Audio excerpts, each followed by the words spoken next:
industry. If anybody out there wants to actually focus on that, I think that is right for the pickings.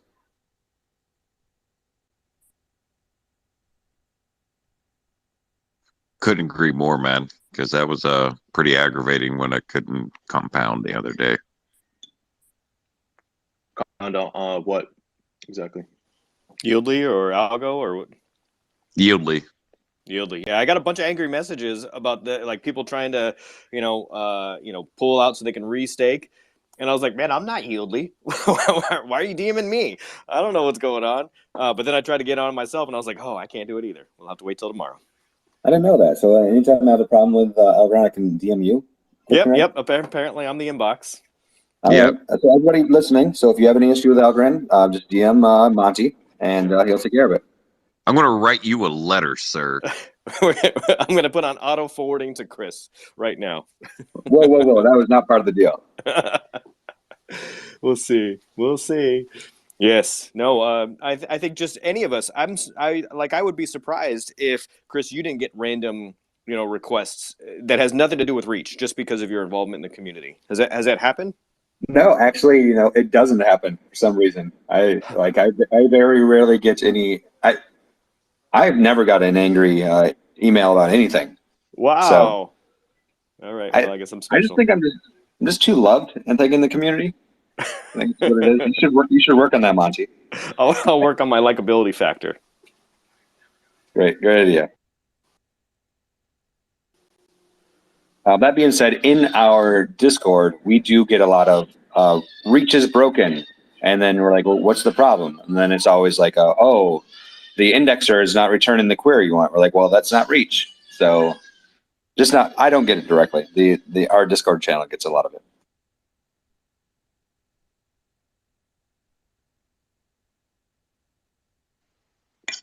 Monty, what was the next topic that we had on the docket?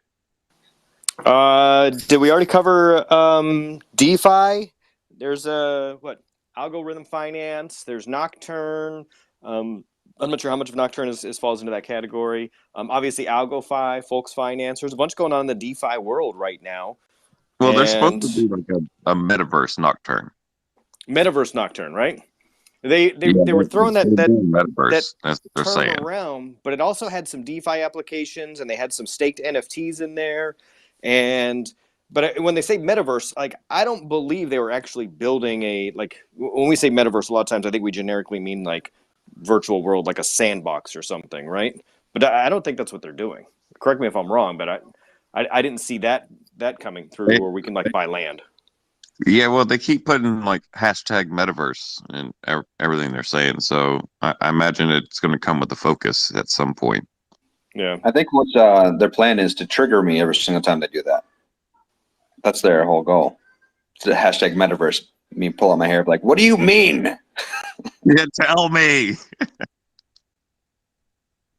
Right. So I get the angry DMs. You just get angry hashtags. So yeah. If you guys are interested in metaverse, go to my profile and pump my referral link. Because if they're scamming me, I'll let you know. Because I'll get in first. Yeah, what are you? You're like number 200 on the list now or something because of the referrals I think you got, right? Yeah, I'm like right at 200 pretty much. All right. I like it. Well, I'll piggyback off your success there. Yeah. Well, like I said, I want to go in there with 100 algo and a fresh wallet. And if I get rugged, I'll come back and tell everybody. There we go. Purposes of DeFi.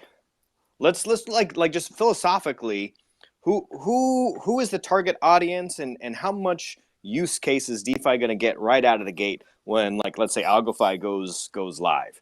Is everybody going to rush to go get a DeFi loan, or is everybody staking and hoping that somebody else is going to borrow? So this is actually a great question, Monty. Who is the audience of DeFi? I believe that there's a book out there called I think Crossing the Chasm or the Chasm or whatever. In general, it talks about just product adoption and where we are in that step. A lot of people think that we're actually early. I think early mainstream, and I think that we're actually still in the innovator step. And what that means is that the innovator step is the very first start part of the journey, where the people that are participating in it are participating in it out of pure curiosity, and they're the ones that are, you know, us. They're the ones that we're expecting things to break, expecting things to be buggy, because we know that we are the early adopters or the innovators. And I believe that DeFi today is used by the people that really don't need it, and their people are just trying to experiment. So yes, I think that probably like many people that will be using DeFi, and when AlgoFi comes out and when Humble comes out, are the people that don't truly need to be bankless, but we are experimenting with it and seeing what happens with it. I think that over time, the UX needs to improve. Like one of the things that Humble is doing is that we are building actually a help desk, which is mind blowing to me that nobody else does this, to guide the regular users to show and explain how to use these things, because eventually it'll get to a point where it'll be used by the early mainstream, the people that really will need to benefit and will expect things to actually work. So, so yeah, I think that the people that will be using it in the early spot will be us crazy people, you know, testing things out. I would like to mention that everybody deserves 8,000% APY. So I think everybody deserves. Yay! You're the hero now. But you do realize who doesn't 9% on their USDC? Come on, it's so amazing. I mean, you do realize that the only reason we're getting that percentage is because we're so early. Like if everybody deserved it and everybody got it, it wouldn't be 1,000. It matters what shitcoin you're talking, you know. Like if it's a total Ponzi-nomic, then like you can get, you know, billions of percent APY. But yeah, no, on USDC, I totally understand what you're saying. If it becomes like the traditional financial system, we might, you know, score a few extra percentage points back from the bank, but it'll level out at like 6%, 5% standard market return. Yeah, so most of these crazy APYs are from external forces. So this is actually one of my complaints about economics in crypto today, is that most of them are reliant on hype cycles and external valuations. Like you have to ask the question of, okay, where does the 1,000, 100, or 100, 200, 1,000% APY actually come from? And because it's not generated out of thin air, it's an ecosystem. So it has to come from somewhere. And most of the time what it is that percentage comes from an external funding, or it comes from the belief that the value will always go up. The problem with systems like this is that they can never last. Like it's impossible for them to last, because that's just not how ecosystems work. You need to really find ecosystems that do generate good percentages because of them being cyclical and them feeding back into the system. Without it, everything will go to zero. I think it's also, that's a great point. And another aspect of DeFi is the decentralization on voting to move the protocol. So the reason that APYs are high in the beginning is because when someone's early, it's commendable to reward them for being interested in something that, you know, may or may not work out. And if it does work out, then they deserve a larger say in when those votes start to roll around. So I think that's why the APYs are also so high in the beginning, because for governance tokens especially, it's always like that. I haven't looked at the yearly so much. Like, what is the highest APY on yearly? About 90%, 80%. And which coin is it? Like that offers Choice. the high? Choice? Oh, thanks. Yeah. Yeah, I think you can still get like maybe like 70 from ARC or another one, but yeah, choice. The current strategy is the little like, because the OPUL pool is offset. So if you start off in the OPUL pool, claim it like right at like, you know, 6:30 Eastern time, and then swap it to the whatever pool you want, you can double dip right now in YLDY. So one of the things that you need to also realize with the high APYs is that also have to actually understand the supply and demand problem. Is that when you increase the supply by giving out such high APY, you then have to make sure that there's enough demand to keep the price solid. Because if the APY is too high, then what happens is that it can actually destroy the price because it puts more coins into the market. So you need to make, as far as actually developing this economic to early incentivize the early adopters, is you can't incentivize them too much, because then you could actually kill the actual price of your token. Are you talking about Smilecoin? I've seen the price from the beginning. Looks like scary. I don't know anything at all about Smilecoin. That like Bitcoin is all supply and demand driven. It's just, the supply gets cut every, few years, and that's supposed to increase the value of the tokens over time. So there is, different ways that this can happen, right? Smilecoin has been giving 100% APY and their prices have been going down. I wanted to tell about that. Yeah, I mean, there was this thing called Snowbank DAO, and it was giving out 900,000% APY, and it is down 90% in price. And that's a perfect example of just straight Ponzi-nomics that, that's never sustainable, right? Like, you can't just give out 900,000% APY. You're doubling your money every single day that you're in it. So obviously people are going to sell, right, and try and take USD out.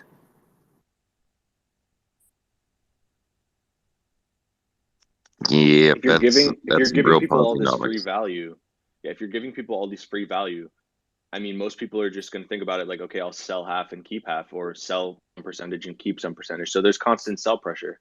So it shouldn't be a surprise, right, to anyone that, like, if it offers really high APY up front, it's not always going to see that positive price action.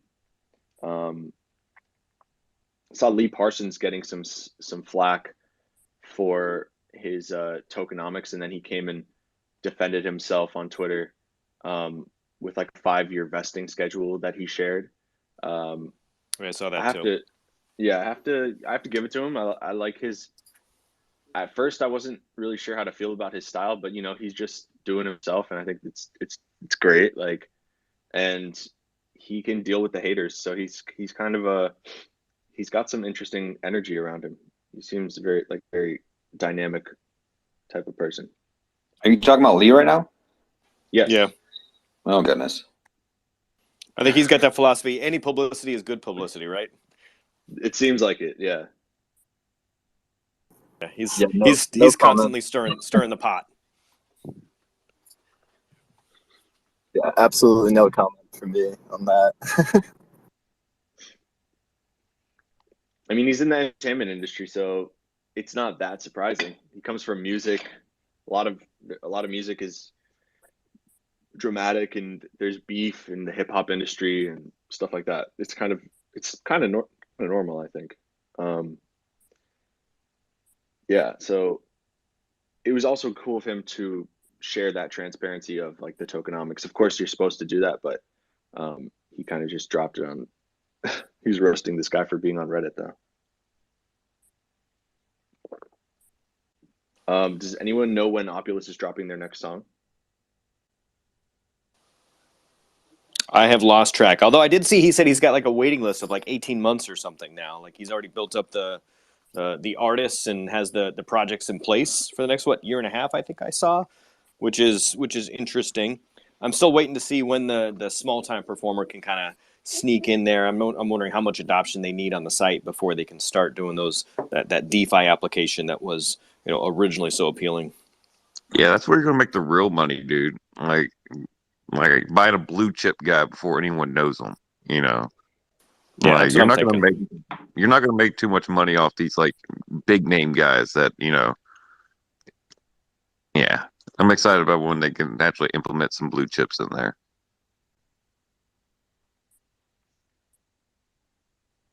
I wonder if we're going to be able to like preview their work you know, how much are we going to be able to dive in before we start, you know, investing in some of these smaller artists, you know?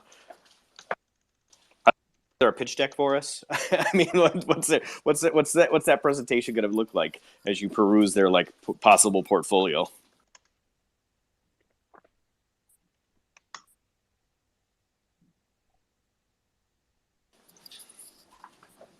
I'm excited for Dequency because they are more friendly as far as smaller artists go. I'm excited for really Dequency cool. as well. Do what? I'm also excited for Dequency. Oh yeah, Yep. no, I'm super excited. Sweater's all about it. So, Lauren, are you gonna hop on there? Have you poked around a little bit? Like, is it open for artists? Can you already upload some material there and see if you can license it out? I don't think you can yet. I was actually showing Dequency to my mixer that has mixed some of my previous singles that I've released, like on Spotify and all of that.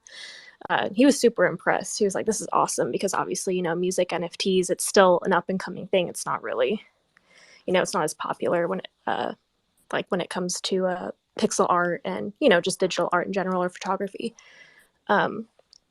So I have not really poked around in there. I do know that they have an email, so I can email Keatley directly if I wanted to, but from what I've seen on the website, I don't think they're actually moving forward yet.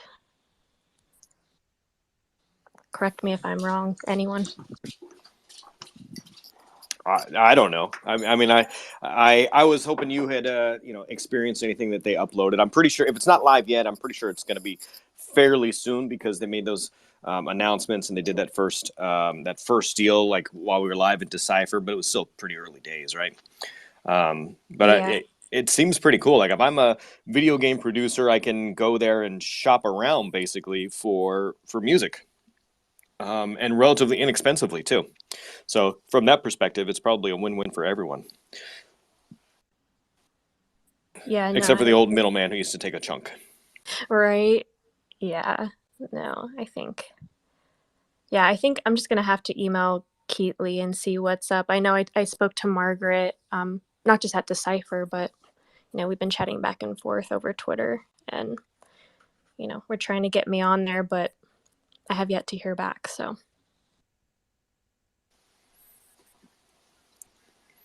I wonder if we can gamify the music industry. How do we do that? You're just throwing buzzwords together at this point. I was trying to work in a transition to NFT games. Is what I was trying to do for you, Chris, because I know you want to talk about it. Oh, okay. Then yeah, how do we do that? I don't know. You like my bastardized segue there? All right, let's just switch topics then. I was surprised he didn't say anything. I was like, oh, it's gonna happen, right. And nothing happened. How do we gamify the AI of fungible, non-fungible DeFi? I was gonna say you gotta throw in a DeFi in there. All right, good man. Oh, metaverse. We gotta put it all in the metaverse.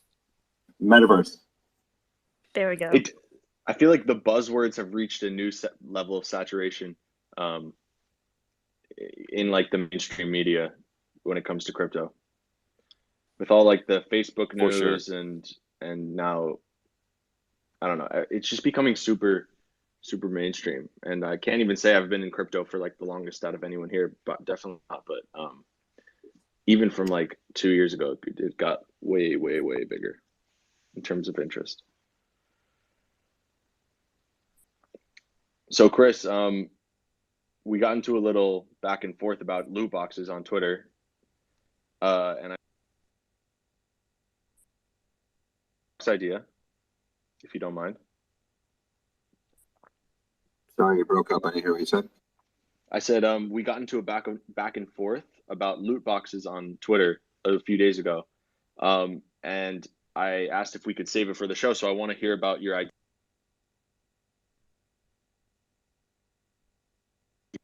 Sorry, I broke up, but I said I want to hear about your idea for the loot boxes that go cross game. Sure. So you came at me pretty hot. Like, I don't know why, but you did. But just banter. I also don't not a big fan of the current state of loot boxes. People spend lots and lots of money, and then what happens is they get bored of the game, or the game itself just goes away, and then all that money is sunk. That's something that's, to me, it bothers me. I mean, I've spent personally thousands of dollars on loot boxes because of games I played, and that really all the value is gone. Which games? Don't judge me. Which games? I just spent 150 on Apex the other day. I've spent a lot on Overwatch. I've spent a lot on old casual mobile games, lots of things. Okay, fair. Anyway, once again, don't judge me. But I like the idea of loot boxes because, enhancing your gameplay and adding a little bit like cosmetic or doing something is a lot of fun. So I thought, I'm like, okay, how could I make it so that the loot box, you could retain all of that value, but and remove all of the negative part. So this is where I came up with the idea of the Game Jam protocol. And what Game Jam protocol is its entire gaming ecosystem that is centered around the interoperability of loot boxes. Meaning that when you buy a loot box, you're actually buying it for the entire gaming ecosystem, and you own the actual loot yourself. So this way what happens is that you buy it, you open it up, and you can use it on that game. Or if you get bored of that game, you can bring it to another game. Or you could sell it, or you could lend it out, or you could do whatever you want with it because it's your asset. Would I be able to bring my katana to like FIFA? It's a great question, and the answer is yes, you can. And how this actually works is that if you guys have heard me talk about what the metaverse actually is the important part is the ownership of a pointer to a thing. Contextually, what it means can be different from game to game to game. So, for example, the first set of cards that assets that we're releasing are Greek, like Greek gods or Greek mythology, and you will own, say, a Zeus asset. And in one game, that Zeus asset would be a first-person shooter, could be skin for a gun. In another game, it could be a card game. It could be a new deck of cards. Or in a Smash Brothers game, it could be a character you play. But the idea is contextually what it means is dependent on the game. But the important part is the ownership of it that is actually interoperable from game to game to game. So whenever I hear these things, which is really, really cool, right? Like I love the idea of being able to share in-game assets that you own. I always think about how it affects like user retention and user loyalty. How do you think that the ability to transfer your assets from one game to another would affect like the in-game community and like concepts of loyalty go away, but that also might increase competition because now people have to like you really have to focus on the in-game experience to keep people playing your game if they can just transfer all their in-game assets outwards, right? Yeah, I mean it's 100% something that is true, but also okay, because you having to make sure that your game itself is fun rather than locking people in, I think is actually better for everybody. And so the question is like, so we developed this actually system of interoperable loot boxes. So how do we incentivize the game designers themselves to actually build using these things? That was the next thing that we actually decided to solve. So the purchase of these loot boxes, 100% of the proceeds goes towards a DAO, where the DAO's job is to invest in more games. So game designers can say, I want to build a game. And one of the things you might not know is that building a game, unless you are a AAA huge game, it's very difficult to find funding. So what you'll be able to do is you'll be able to create a proposal to the Game Jam Treasury and say, I want to build a game. I'm going to use these assets, and these are the games I have, and this is how much money that I want. And then the treasury would then, the governance holders of the DAO would look at the proposals and then give out money based off of milestones and completion to be able to fund those things. Also, that the game designers that receive a funding to actually build their product will also receive a portion of the governance tokens as well, so they can be part of the overall expanding the more valuable of the governance, so they're then part of it. So that way is like, yes, like somebody could leave and go somewhere else, but now you're actually have a incentivized by having a part of governorship over the entire thing. So, you know, everybody ends up gaining from it if somebody makes a better, more exciting game. And the idea is too is that as you want to actually release expansions, you go back to the treasury and say, I want to add a new expansion to use these new assets, and this is how much money it would cost us. So it allows for funding of these games, so they don't need to worry about, you know, bootstrapping and eating ramen for a long time, or the potential success of their game to make before they make any money, and they can actually make money from the very first sale. Plus, they can then have a ready-made group of users that already have investment in the entire ecosystem that could jump in and be part of their game. It sounds like a lot like a supercharged pre-order type system, right? Like not only does pre-ordering give you early access, but it also gives you ownership and governance over the protocol a little bit. Yeah. So this is just the start of it. Now, what else that we actually came up with? They said, okay, well, one of the problems with the whole idea of NFT assets is scarcity. What happens when you have 100 games building on this platform, and there's only 10,000 Zeus cards in the world? Does that mean that there can only be 10,000 players on these 100 games? That doesn't make sense. So what we did is we created a new economic model that we call liquidity for liquid assets.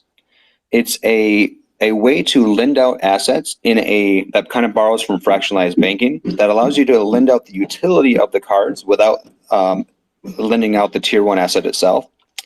That will allow for a infinite amount of tier 2 assets that have the utility of the tier 1 that can't be lent out. But the cost to lend those out is on a bonding curve that makes it so that the lending of them out and how many can be created is economically limited by the cost of the originating asset. So this means that the value of the entire system would have to go up before more assets can be created. But more assets being created means that there can be then more value for the main asset. So this allows for more people to come in and be able to play and have the utility of those assets without necessarily owning the actual tier 1 one that was originally minted from the entire like the original set. And so this was another thing that we want to make sure that we figured out. The next thing that we wanted to do is address play to earn. How can we make it so that somebody coming into the system has the ability to, participate and be part of people that have been in from the very beginning? And part of the proposals of the game designers that come out, so they will receive the money to build it. They'll receive a portion of the governance tokens, but they'll also receive what we're currently calling the XP token. And the XP token is a uncapped supply token that is the play to earn token that is then given to the game designers to give out any way they want. If they want to give it out on milestones or game played or whatever, but the players receive the XP token, and it's a fungible token that they can do whatever they want. They can use it on DeFi or whatever, but the main utility of the XP token is to upgrade the tier 2 assets to tier 1 assets. So over time, they have the ability to feed into the tier 2 assets, the XP token, to upgrade them to tier 1. So they then can lend them out and be part of the entire overall system as well. There will be other syncs as well for the XP token to make sure that the inflation doesn't run rampant. One of the ideas that we have that we're going to be implementing is the asset rating system. If you remember back in the day, rating your comic books or comic cards or whatever, and you'd send them in and they would take a look at it and they would say, oh, this is a 9.0 to near mint whatever because of these assets. But what this system will do is that you'll turn in your asset to be rated. It will randomly assign like variables to your asset and rate and provide a rating to it. It doesn't change the utility, but it's a fun thing to kind of individualize every single asset out there to be your own, how rare it is, and that would be another sync for the XP token. But that's like the general idea of the entire Game Jam protocol. We've already got funding for it, so it's underway. One of the higher ups from Blizzard has come in to run the department or the entire project. He was responsible for Battle.net, so the entire infrastructure of Blizzard. So he's coming in and doing a great job. Last week was his first week, so we have high hopes for the Game Jam protocol. I bet he's happy to be gone from Blizzard. I bet you. I know for a fact he is. But that's really awesome because I mean, you know me, I'm a very avid gamer as well, and especially like I want to go back to like the voting aspect because that's really huge to have your community really design the direction your game wants to go. Even because I mean I've had some like I'm going to use one for instance, like Bungie. They made a game called Destiny that I fell in love with my friends. I don't put God knows how many thousands of hours into that game. And they would just never listen to their community. And it was really awful. And it was almost felt like our voice was never heard. And the design of the game was going completely in the wrong direction.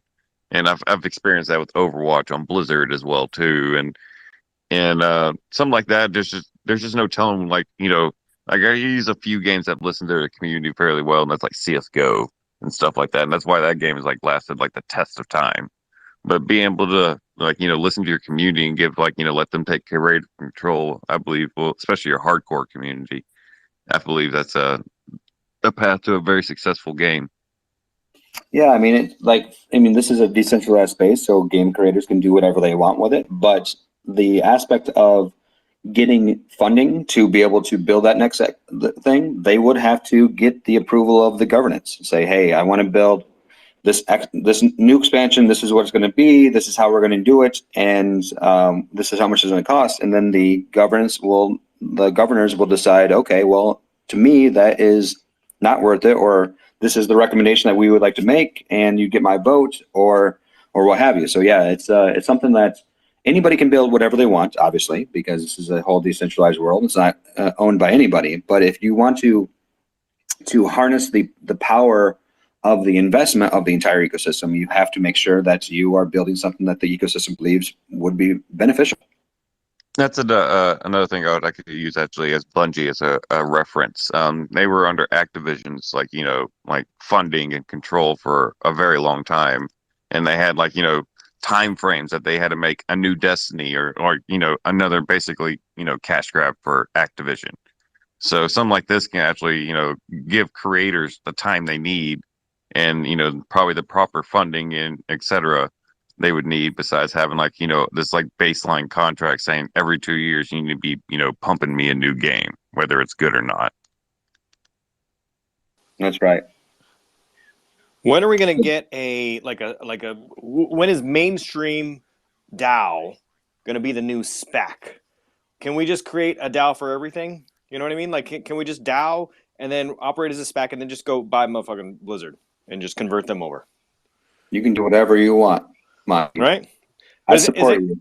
Who's providing that service? There's got to be somebody who's doing that now, like DAO as a service, a DOS. I need a DOS. So one of the things that I tweeted about recently is that we're in the final steps right now with AlgoFam Foundation to have them fund us to build a generalized DAO infrastructure that people will be able to grab and throw into their entire wherever they want to go. So hopefully they get signed soon that we can start building that. But I think that's the first step, to be able to make it so that people can easily stand up their own DAOs and give them their own rules. But that's coming. I think Chris McCluskey from Sandhill DAO is working on DAO tooling for Algorand. I've been talking to them quite a bit. I don't want to speak to really where they're at, but But yeah, what we're building is a different thing. Okay, cool. Evan, did you mean Antail DAO? Yeah, sorry, Antail DAO, you're right. Sorry, not Sandal, Antail, my bad. Yeah, they've been. The word sounded just similar enough in my head. Oops. Yeah, I mean, definitely DAO infrastructure is needed. There is that DAO, Green Climate DAO. That's a partnership between Climate Trade and Planet Watch. That was announced at Decipher. So that is one of the first DAOs coming to Algorand, right?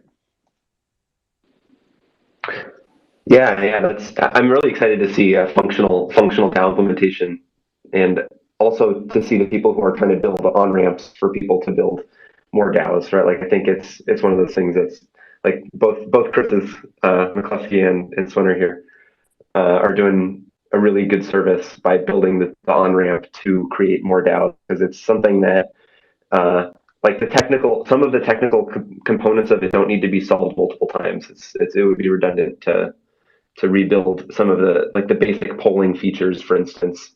I think I would want to see innovation on the higher scale, the more general aspects of it, rather than at that low level. I feel like once you kind of find a good solution, it benefits everybody to distribute that solution.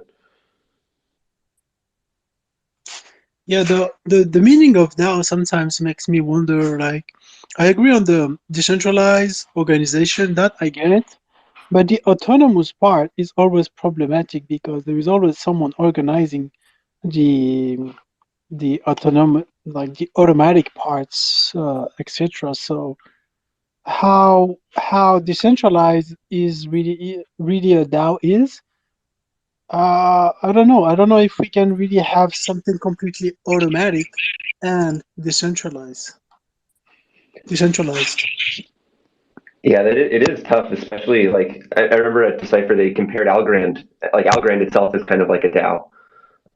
But at the same time, right, the proposals for what to vote on don't come from the people. It's not a decentralized proposal.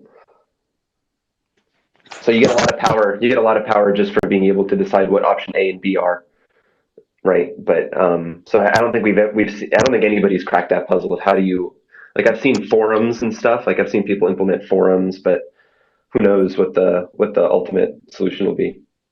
Exactly, that's a very good example, because if the question comes from like a party, that makes it immediately centralized, and the way that also to implement that, also like who creates the vote, that makes it very centralized. Like I've been doing with Fame, I was proposing votes and I was manually doing the stuff, but it's still very centralized because I am the one asking the questions and then I am the one implementing the answer of the community, but it's all based on trust. Like to automate both sides, like the questions and then the automation, that's very, very difficult. I'm trying to do it with Fame, but it's super hard.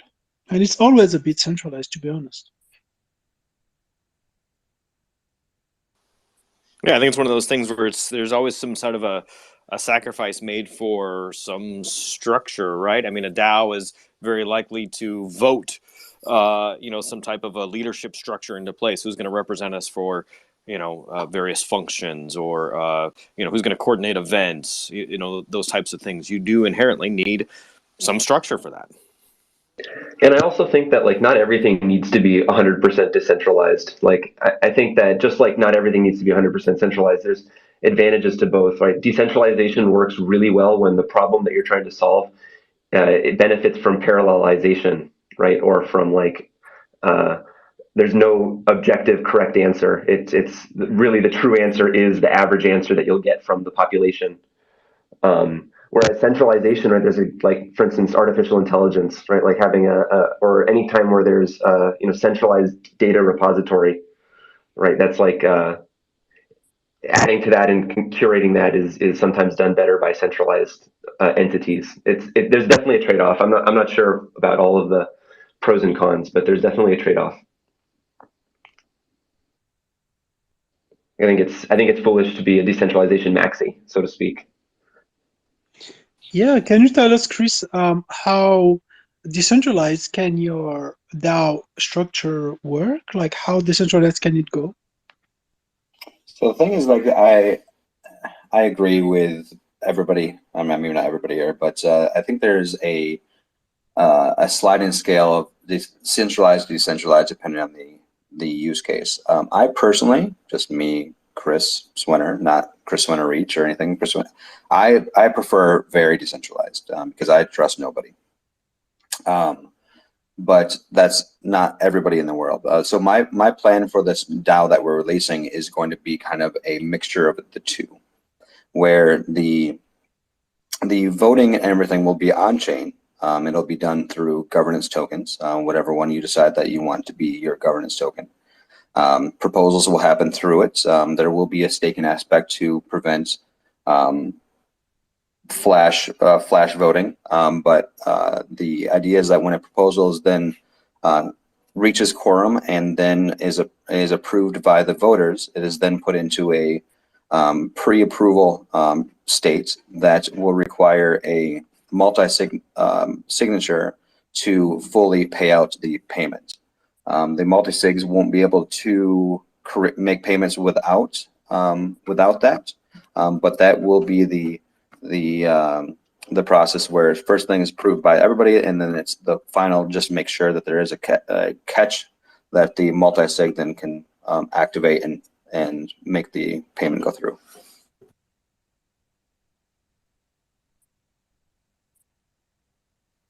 If need be, if people don't like that step, it'll be very easy to modify the code to remove that final step where whatever is voted upon happens. But I think that's a little bit more risky at this stage of just DAO governments as is. Wow, sounds amazing. Like, yeah, I can't wait to see it and to try it. Sounds really good. Speaking of, finding that balance between centralization and decentralization, right? DeFi is, kind of that buzzword for, decentralized finance, essentially peer-to-peer, but you still need that central agency to kind of coordinate and put some infrastructure in place. And I notice we got Ben here, so hopefully that's a good enough intro for you, Ben, to like hop on the stage and give us a little feedback on how you have addressed the balance between decentralization and some centralization.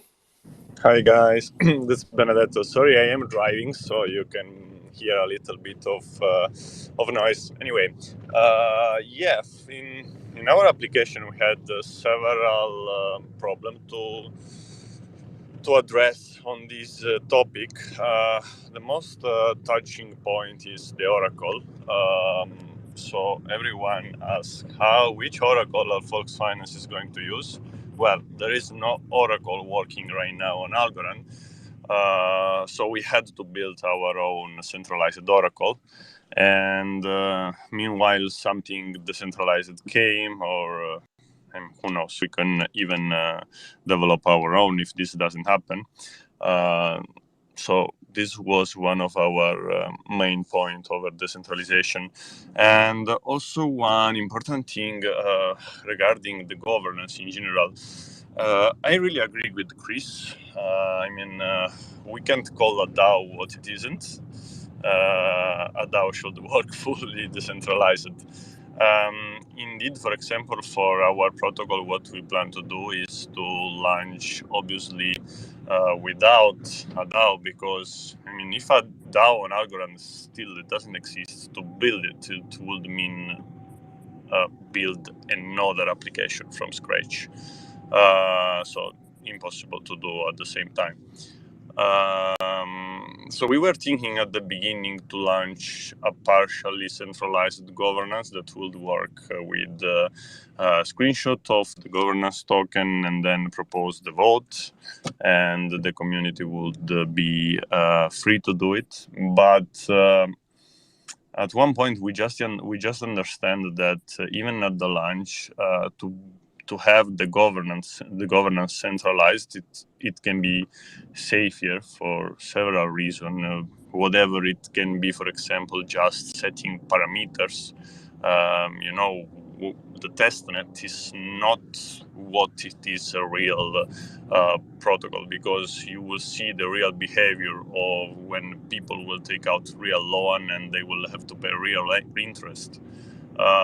So everything at the launch is always very sensitive.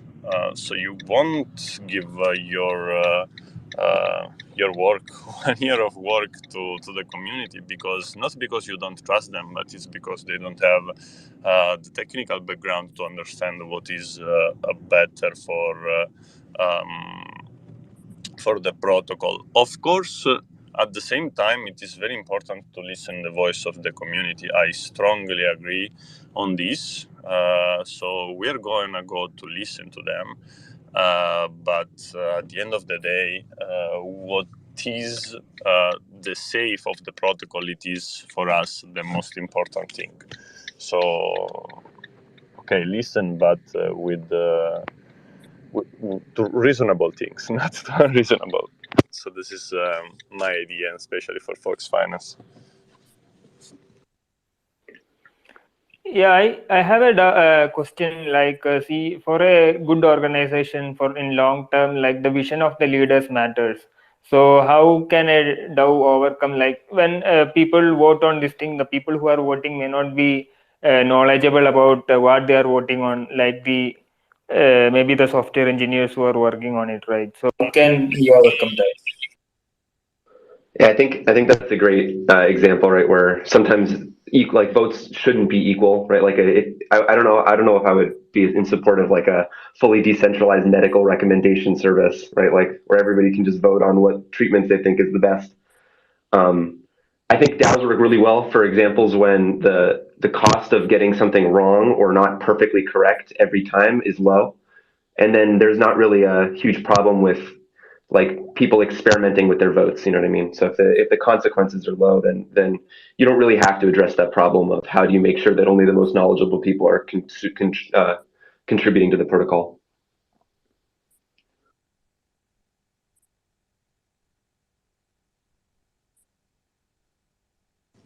So yeah, I agree. Honestly, obviously, as I said before, the voice of the community is very important, because the community is the users, and it matters. But when this will get even decentralized, I like this project that they use this way mostly. That is obviously listen to the user voice, and if there is something to arise up in the governance, even in a fully DAO, yes, let's do it, let's vote. But for technical stuff, I would always leave the last word to the team, because if something is gonna hurt the protocol, it cannot be implemented, and that's all. I mean, it's beautiful to have a fully decentralized protocol that listens to the people, but I mean, I'm happy to listen if you are happy to listen to me too. That's my point.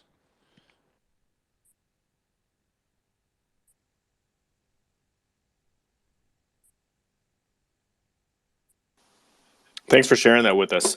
It's insightful to see like how businesses are implementing this real world. Sometimes we get on these Twitter Spaces and we just throw out some hypotheticals and just hope we get some real world feedback like that. So that's valuable. I'm curious, does anybody have any predictions on wallet use? We've broached this subject a couple of times in these spaces, but I feel like maybe it's not as big a priority as as it seems like a barrier to mass adoption. But the way that we access our wallets with the keys now, is there an easier way to do that? Is the .algo system going to be easier to access a wallet for the masses?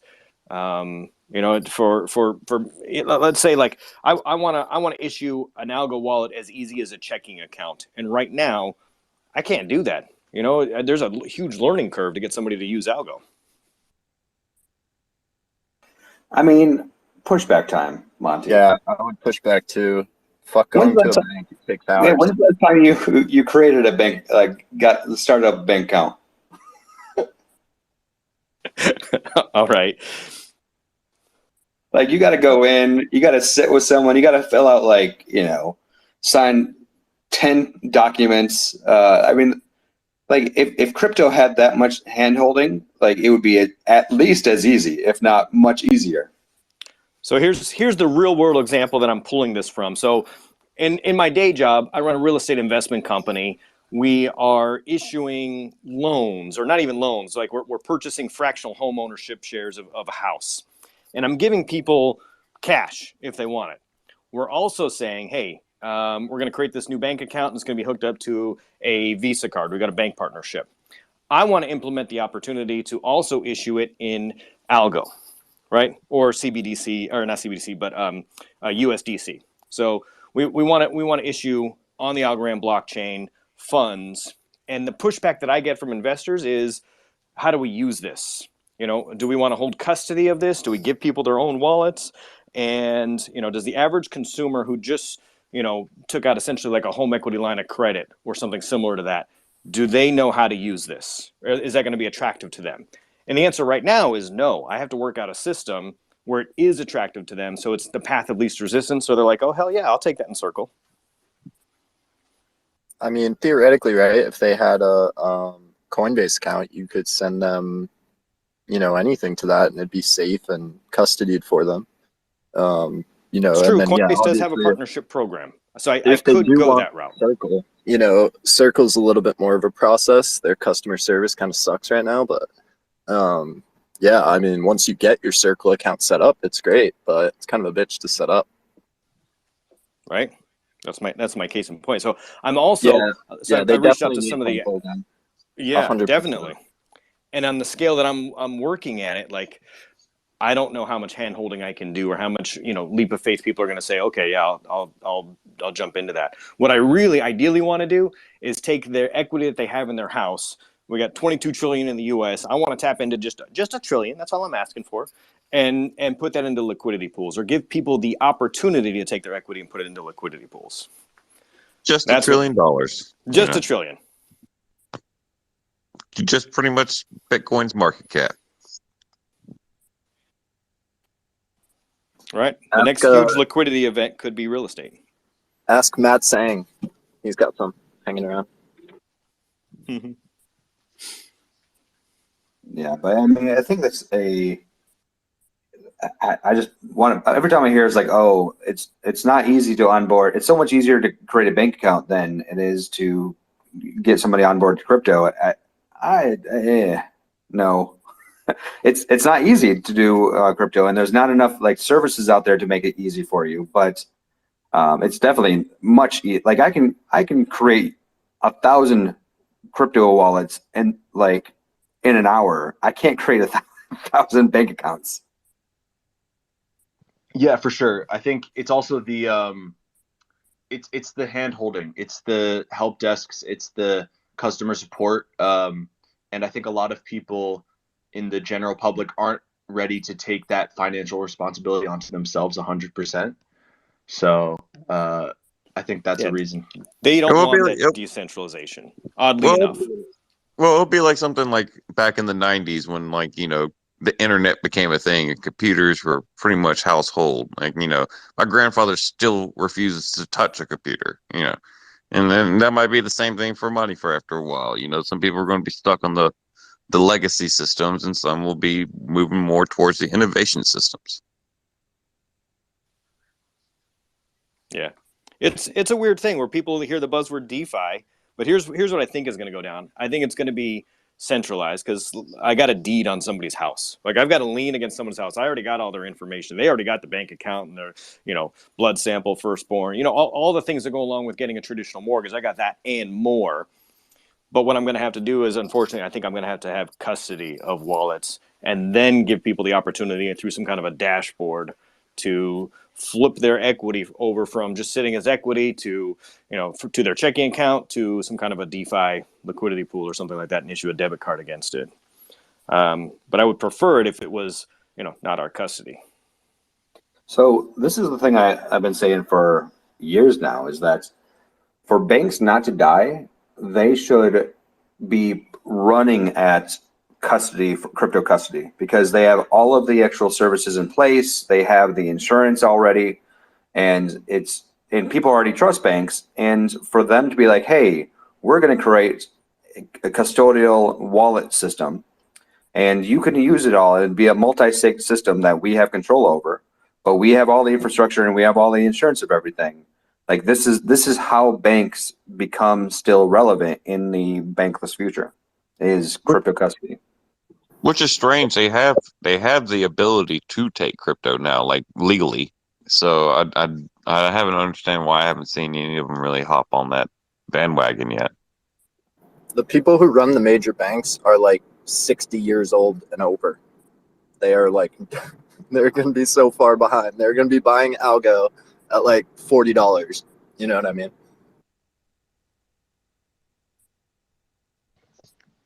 Yeah, I mean, but they also, it doesn't really affect them as much. They don't have a need to be as early because they already run the bank. So they probably have, you know, it's just a different kind of strategy when it comes to finance, I think. They don't need that like super early buy at $2. They're fine with getting it at whatever. You know what I mean? You see where I'm coming from? Yeah, no, I totally understand. I mean, they use other people's money, right, to invest. So it's not their own money. So they don't really care.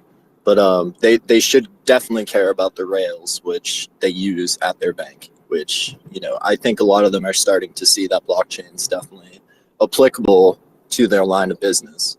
It's just how fast they do it, how centralized it is, really. And what type of rails they install, right? It could just be like, hey, we don't all have our shit together. You know, there's several different competing systems from their eyes, and they're just waiting to see whether or not VHS or Beta is going to come out the winner.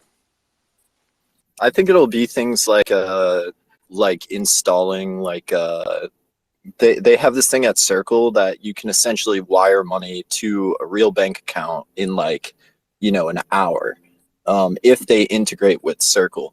So that's the kind of thing that I think that they'll benefit from, is like instant settlement, you know, because that's something where they really lack. Like you send money through a bank and it takes, you know, 1 to 3 days. It's ridiculous. Yeah, agreed. Who did Western Union just partner with? I'm not sure. I didn't hear it. Yeah, Western Union is partnered with one of the crypto blockchains. Well, it wasn't Algorand, unfortunately, but it was. I think it's XRP, isn't it? I thought it was somebody else. I thought they dropped XRP and they went with like Solana or something. Oh, MoneyGram. Yeah. So I mean, definitely some larger companies are coming on board and talking about Rails, but even that, like, you know, it's not universal. So then you're talking about bridges and, you know, all kinds of stuff. I'm sure they could cut down on their 30% international fee if they actually used better Rails, you know? Yeah, 100%.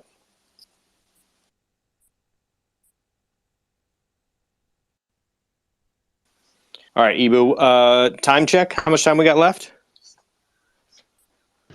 Well, we usually go to 2:30. You know, what time is it right now? 2:26. Oh yeah, we're wrapping it up time. Does anyone in the audience want to come up and like chat, ask a question? Really would love to hear like some voices. Let's get some volunteers maybe. I can say that we're gonna have an AlgoFi announcement this week. Gonna be a big week for AlgoFi, so I guess just keep your eyes on Twitter. You'll see it all. Homesky. If anybody's in Texas or in the Dallas-Fort Worth area, we are trying to put together a Algorand sort of like a, I don't know, outlet event, or I don't know, just some sort of a get-together in February, sponsored by the KryptoNurd team, Citrus, City Funds, the Oracle guys up in Denton. So I think there's 3 or 4 of us that are kind of pulling some resources together for some type of a mini event in Dallas in February. If anybody wants to be a part of that, just shoot me a DM. Yeah, I might fly to that. Should be good. We'd love to get some AlgoPulse representation. I was talking to the team about that, as a matter of fact, last week. Yeah, I can definitely see. I mean, it's about a 6-hour drive, but after Florida, I think I'll fly this time. But yeah, I'd be down to go.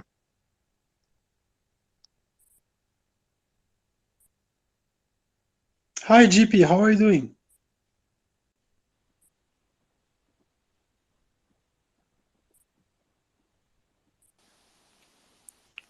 It's trying to make him speaker. There we go.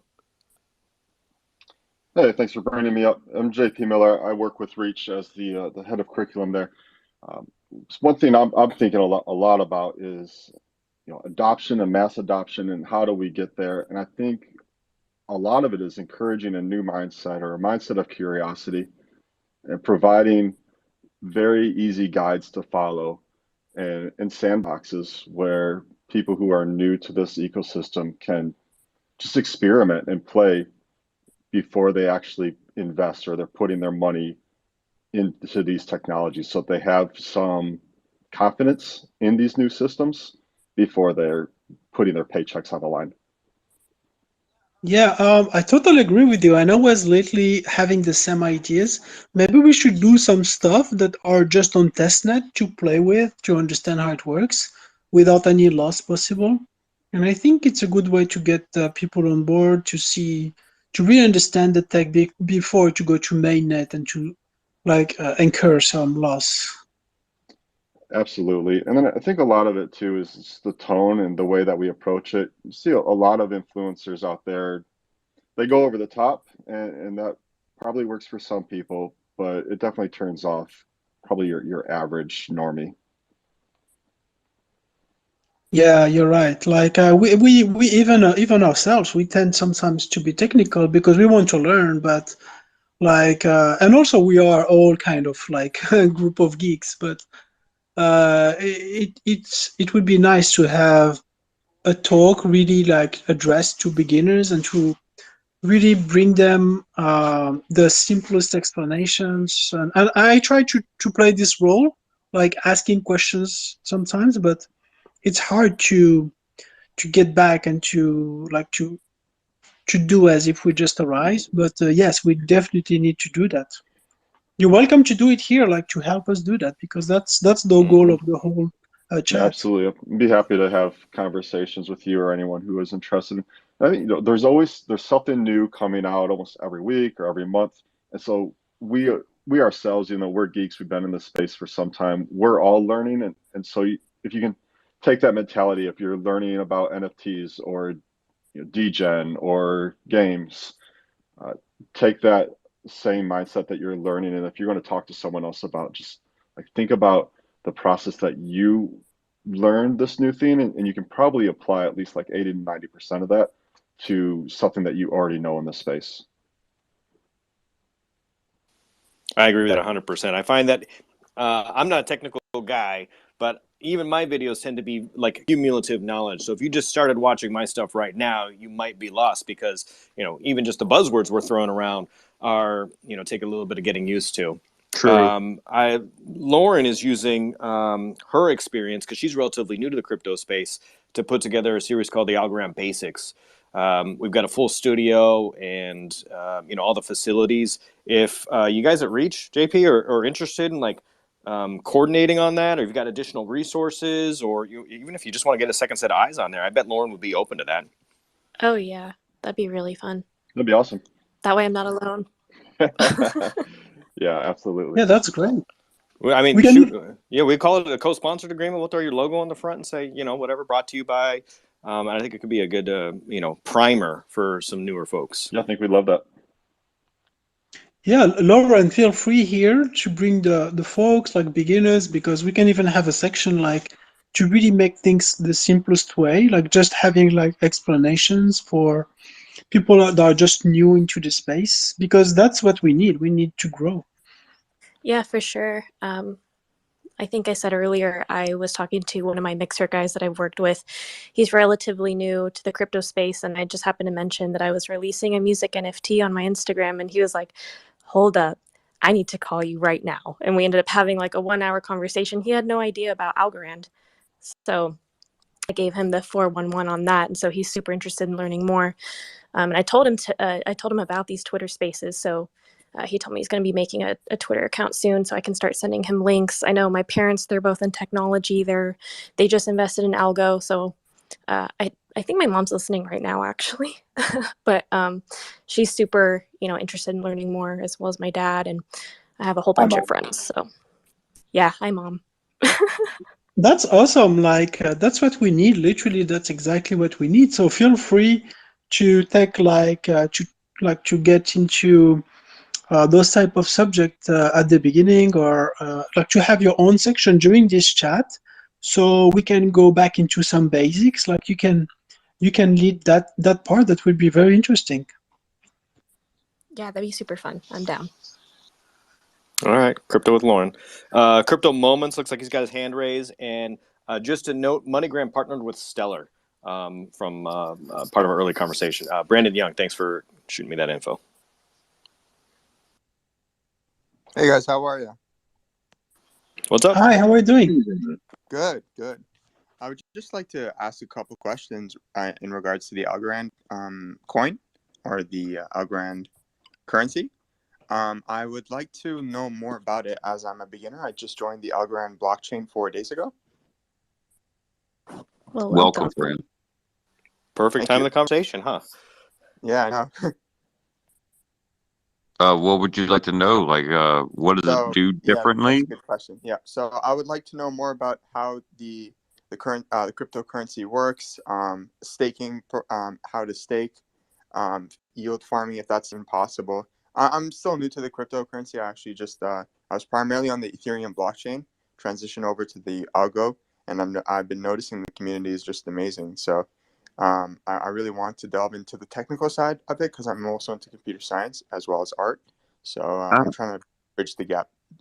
Okay, well, yeah, the best place to start for you would probably just be the developer website, like Algorand. It's developer.algorand.org, and there's so many docs on there that you can read through. But yeah, quick summary: it's proof of stake chain, so different than the proof of work, like Bitcoin and Ethereum.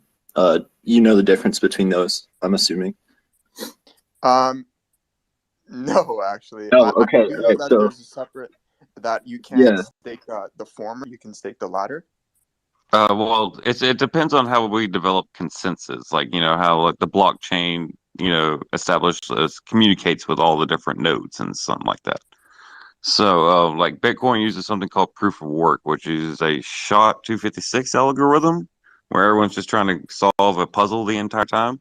And so everyone plugs into their GPUs and their ASIC chips, and everyone's just trying to solve this puzzle to be able to propose a new block, which they're compensated for. With this is a pure proof of stake. So proof of stake would be like everyone offers normally, like you'd have to, for the new Ethereum 2.0, you're going to have to own at least 30 Ethereum to operate a node. That's because it's going to improve and validate your stake in the network. Okay. But with Algorand, it's pure proof of stake, so anyone can validate transactions. There is no paywall. Silvio's designed the blockchain to be where, it'd be foolish for the majority of the token holders to destroy the network, and impossible by the minority to corrupt the network. Okay, thank you.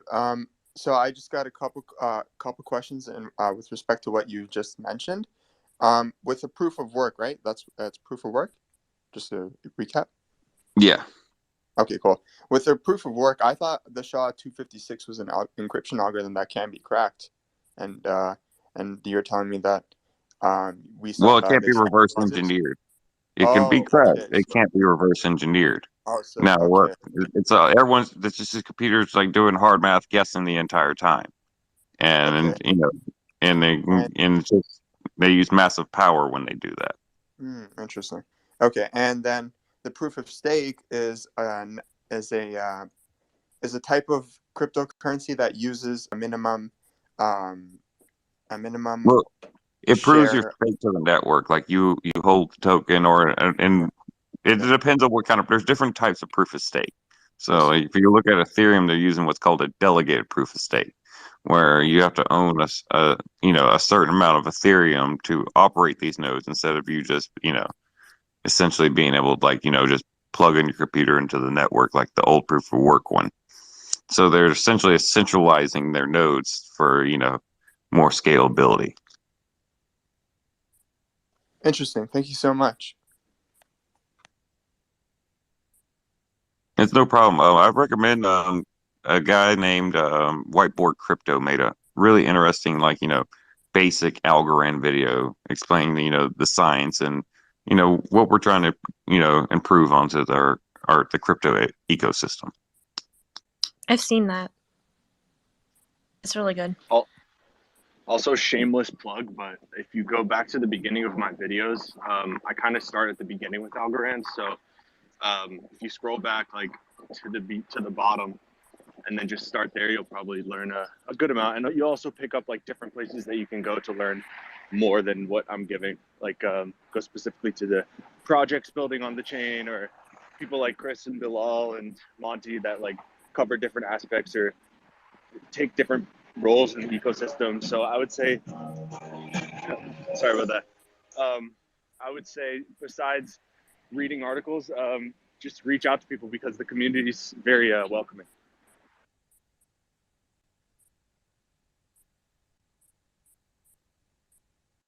But as far as your yield farming thing, we do have a app called YLDY, or a token. They have one called YLDY.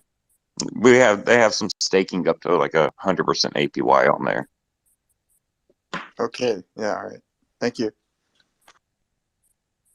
Yeah. No, since nobody really mentioned Reach, I'll say something right now.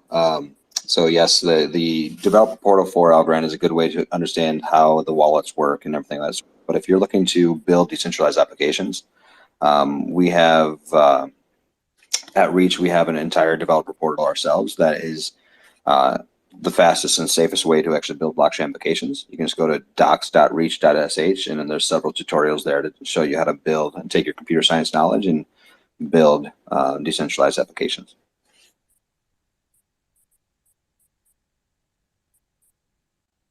And you could build it a lot faster too.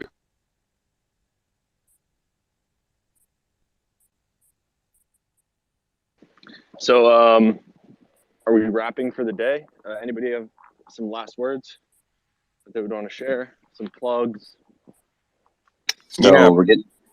we're getting closer to solidifying Reach Summit. We're in the process right now of looking for a place in Austin in March. And if anybody has any type of leads on good venues, to reach out to somebody on the Reach team to help us out. But we're at 75% sure. I went to college there, so I'll definitely hit you guys up and let you know some places.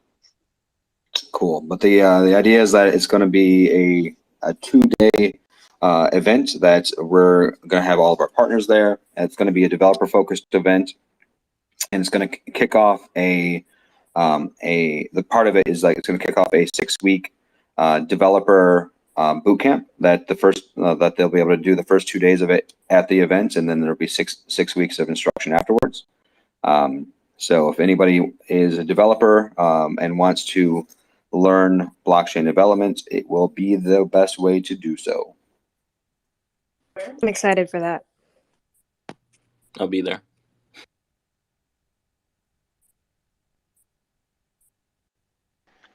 Yeah, that'll be awesome. More in-person events for Algorand. I'm trying to set some up myself, so I'm trying to do it on the artist side, get some local New York City artists to list NFTs or do certain events with NFT tickets or anything like that. So yeah, love that. And can't wait to see the venue, which Reach Summit is at. I'm sure it'll be great. And, yeah, me too. Yeah. And so with that being said, thank you all for coming through on this Sunday call. Yeah, Monty, want to? Hey, good conversation by everyone. Once again, we do this every week. So tell your friends, tell your neighbors, get your new folks in here, because we got Lauren in here answering questions for brand new folks. We got Chris in here for the more technology savvy. We got John in here. We got everybody talking about NFTs. It's a good time. So the more the merrier. Oh yeah. Yeah, and it's still the beginning. We are just growing as a community and getting stronger every week, and I love it. Like that's the type of ideas like Lauren and GP brought to the table. That's what we need. Hi, Kiro. How are you doing? You have a question? Hey guys. I just wanted to see, are we allowed to do a shell here? I have a new project I just came out with recently. Sure, if it's on Algorand, of course. Oh yeah, all my work is on Algorand. I'm a complete fanboy. Yeah, I have 3 projects. I have pixel book covers that I have on AB2. I have a digital digital photograph series called Nomadic Shots on AB2. I have a couple of photograph auctions on Zestbloom, and then I have a few abstract digital paintings on AB2 and on Zestbloom. And then I have a few other projects and collaborations coming out. And I just got into the space recently, but man, Algorand has changed everything for me. I mean, the community, the collectors, the knowledge. I mean, it's incredible. So yeah, I'm definitely here to stick around and keep riding the wave, you know. Awesome, Kiro. Welcome. Well, Will you do me a favor? Hit up at Real Lauren Wixom. She does a weekly NFT series. We'd like to get your feedback on, and then join us next week too. Because I was going to say next week we should do a bunch more like review Zestbloom. Zestbloom's had some ups and downs, and I think next week would be a good time to like review their kind of their first couple of weeks in the ecosystem. oh yeah, definitely. Yeah, see, Evan was in here, or I think he left. Yeah. But can I message you so you can send me that person's tag? Absolutely, she's in here too. But yeah, message either one of us. Hit me up, and I'll put you in touch. Sweet, I appreciate that. Thank you. Yeah, I think going forward, we really need all the audience to speak and to come to join us, to talk and to ask questions. That's really what matters the most. And we are learning from Chris, we are learning from everyone, but we need to have more interactive sessions, you know? Yeah, I agree. Definitely love hearing from the audience. So whenever people have questions, it really sparks the conversation to go in a new direction. So, yeah. But thank you all for being here. You know, it's amazing that we have such a consistent turnout. So thanks, and see you next Sunday. This has been the AlgoFam Sunday Chat. See you guys.